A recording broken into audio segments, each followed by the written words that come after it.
搶咗最高嗰啲先啊！嗱，我見到呢邊咧6號線，好快手啊！因為除咗其實要個手要快之外，真係好似爬緊呢個出道賽咁樣喎。我哋好似行緊平路，而家仍然比賽緊嘅隊伍啊！繼續努力！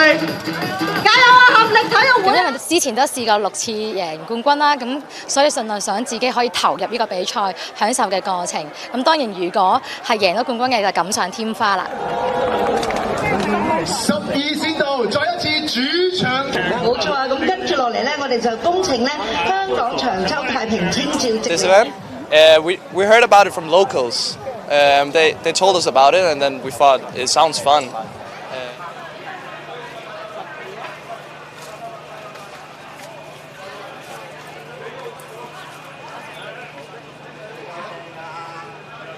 好熱鬧咯，保留翻啲上一代嘅傳統。